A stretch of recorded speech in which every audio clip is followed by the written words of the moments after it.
Very good evening, Brian and all the audience. And it's great to be here in this space once again today, hosting Brian Hooks, who is in Bangalore right now. He is from US, but decided to come to India. And as I had a conversation with him, he decided to kind of settle down here and see how it shapes up for him. So, Brian, to start with, what I would like to ask you is please introduce yourself. Just take about a minute to give a brief introduction of yourself. Yeah. Hi. Well, thank you so much, Vikram. And as we've talked about earlier, I have settled here in Bangalore pretty much.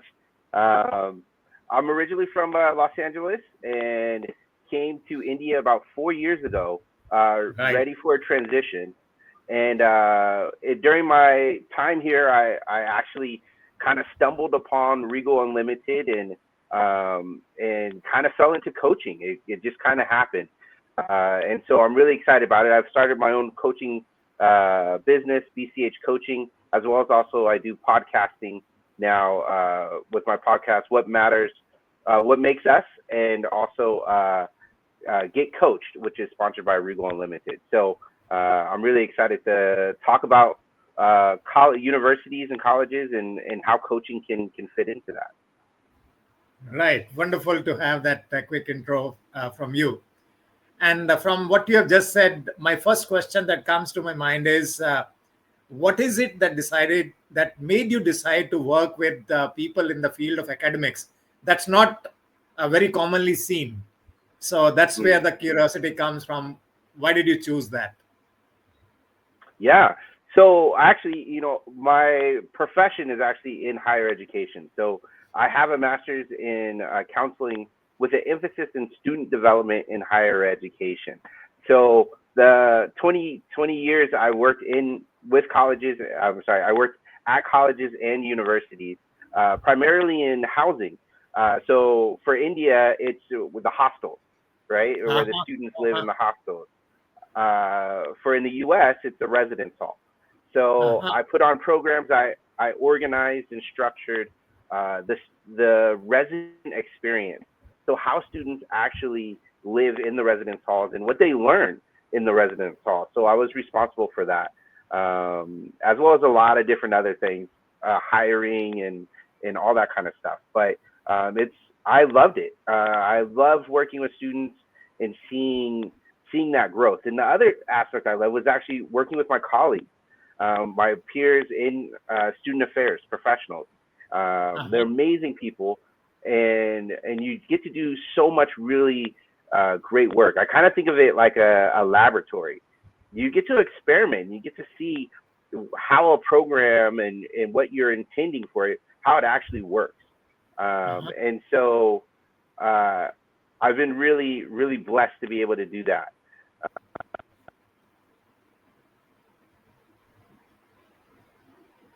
I'm not able to listen to your voice. Would really benefit from a coach.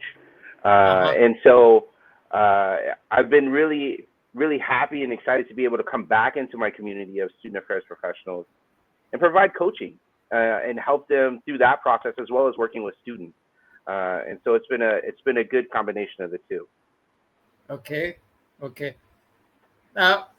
From what you have said, I can resonate it with so much, because I personally also feel that students are the right fit to get into the process of coaching and get some clarity about themselves and their lives. So it resonates so much with my own thought process.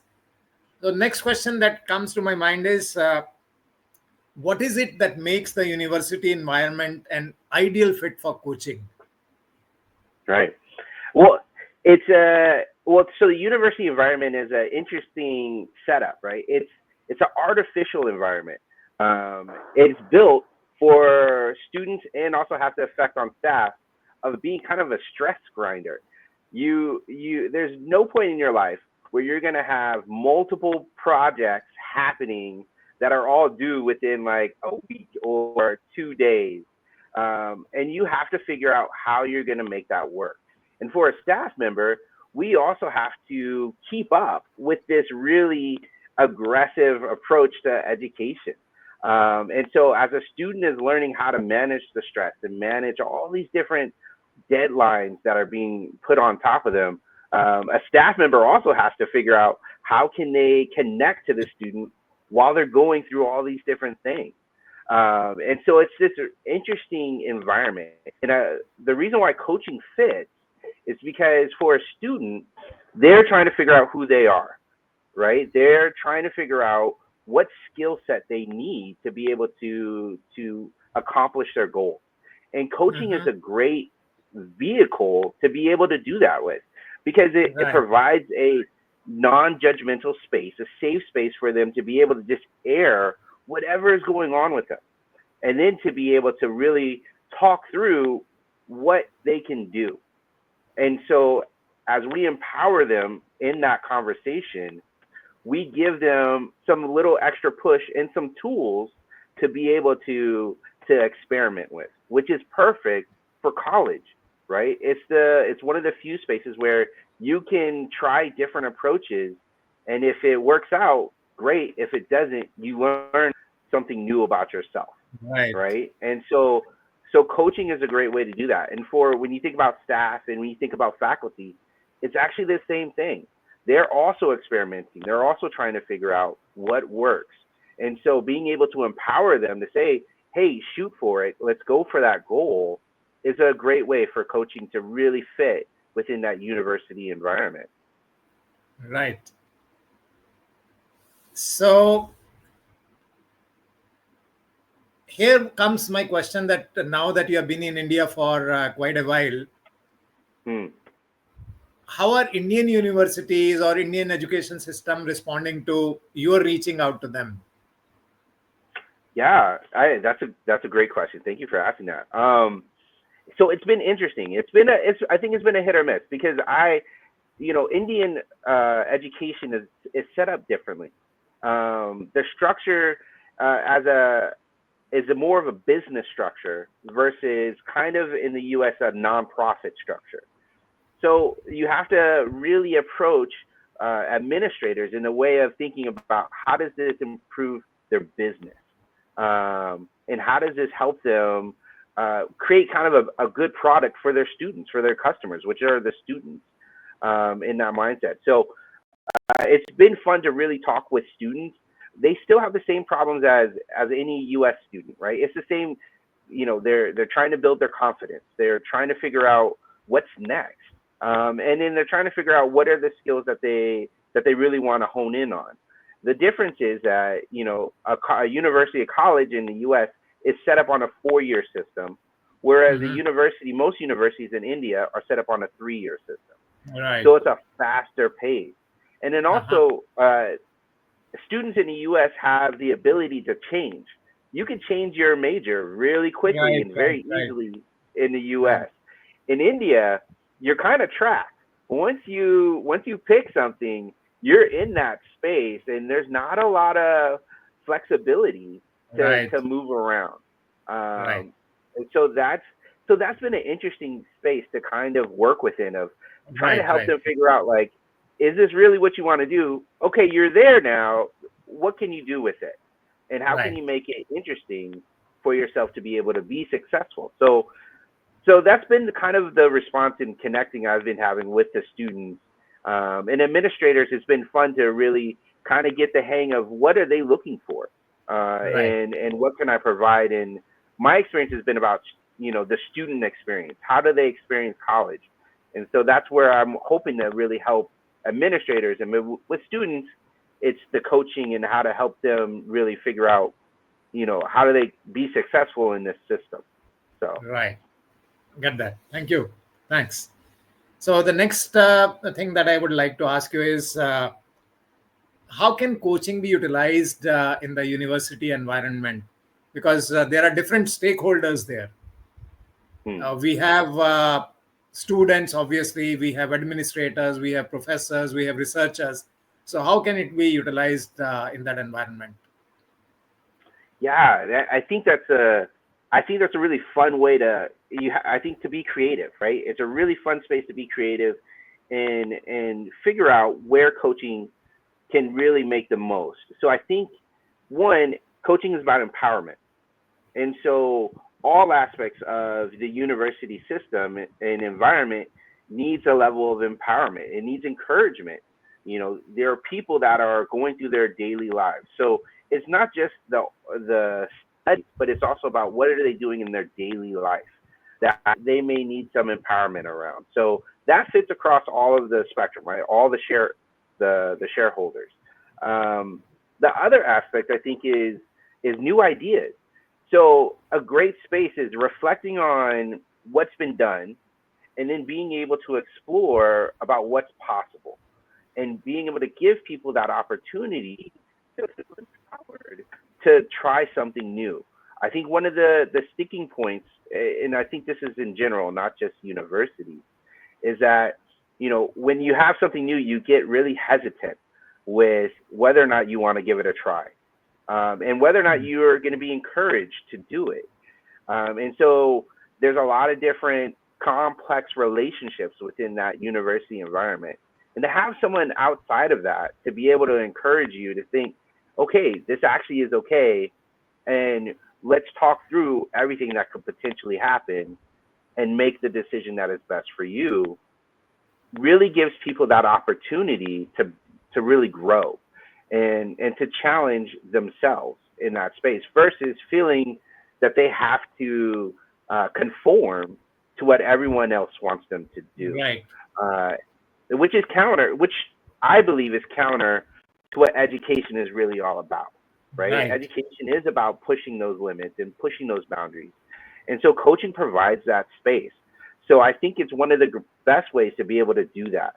So you can fit that in almost any area of a university, whether that's to the students, the staff, or the faculty, and being able to really help them go beyond what they feel like is their limits, and push them, and not so much push them, but provide them a space to be able to really talk through what's going on. I think coaching is a lot easier for folks to digest versus, say, going to a counselor. Because people will perceive a counselor as that I have some problem that is a mental health problem that is really big and I don't know what to do with.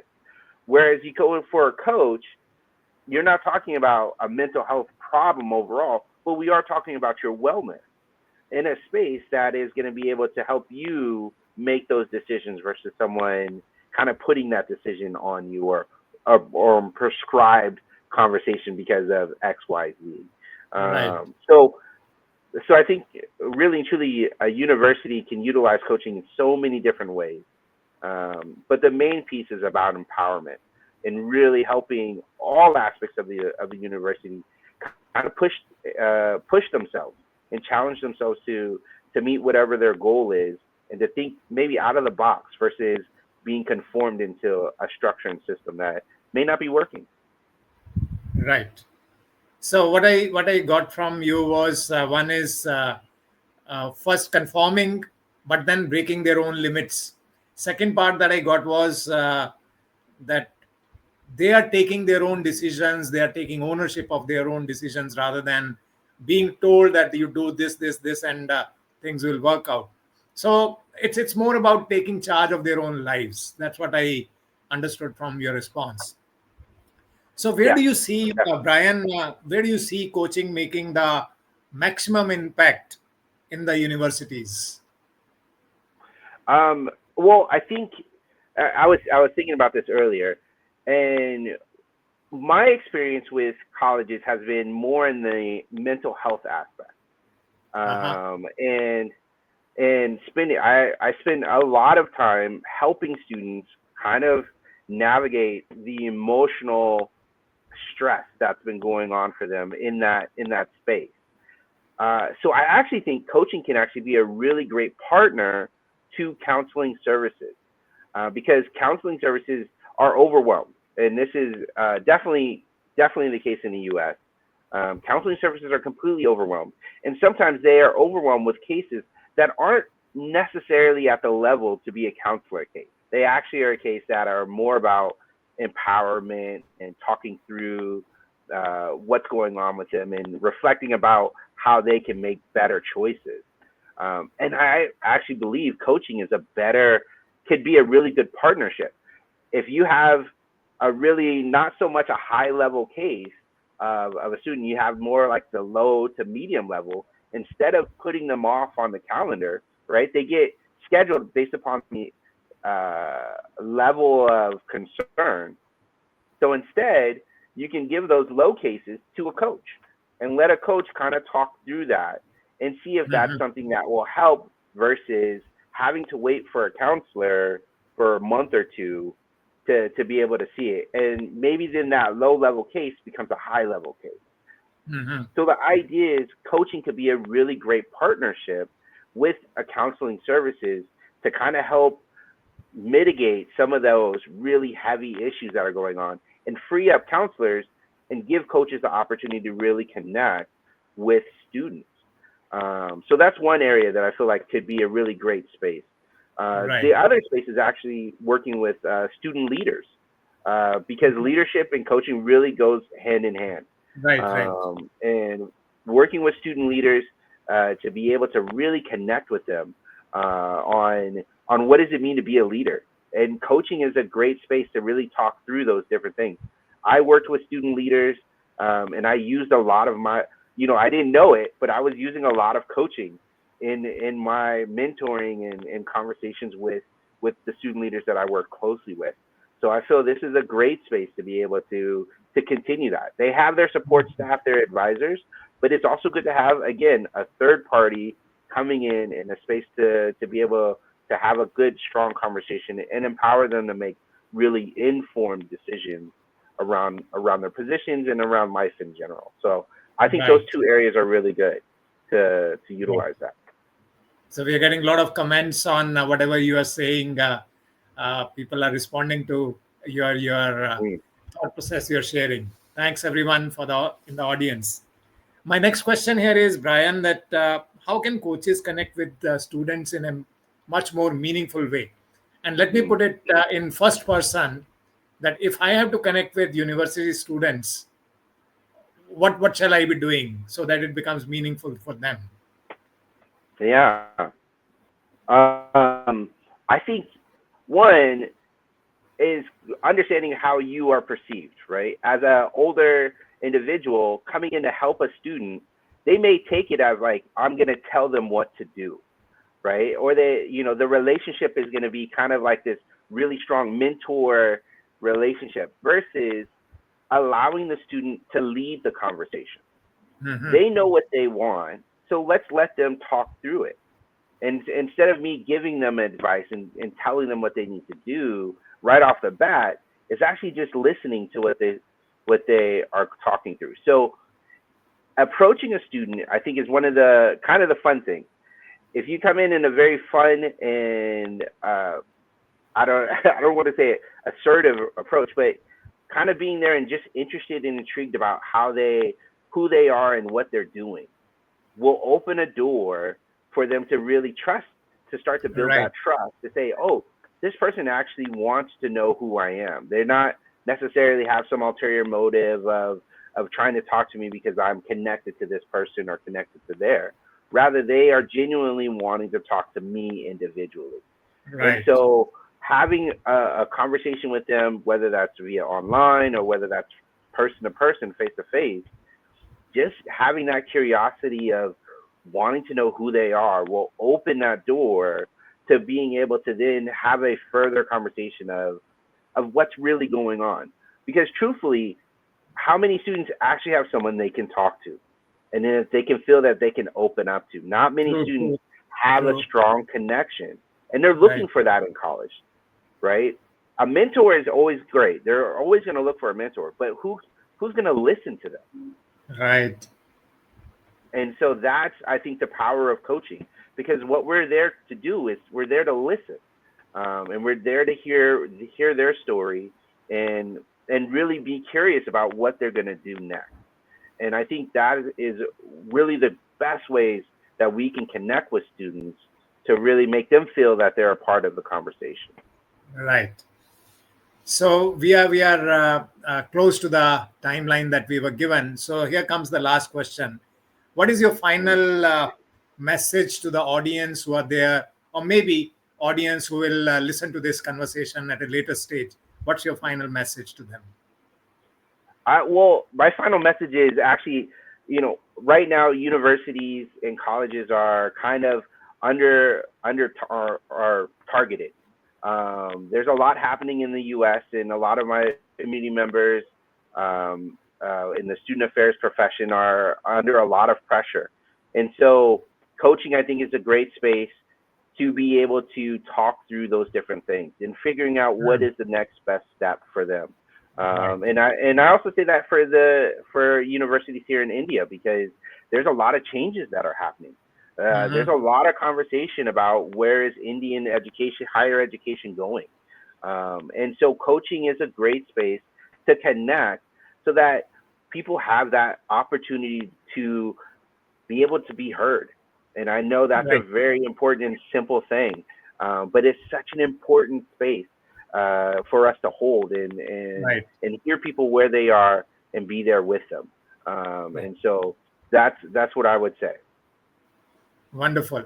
So thanks, Brian, for this insightful sharing that you have done. I'm sure whoever is listening, whoever will listen to this later, they will benefit from your thought process. Thank you so much for sparing some time for us. Thank you so much. Thank you, Vikram, for hosting and amazing questions. And I'm excited for our work together. Right. Look forward to that.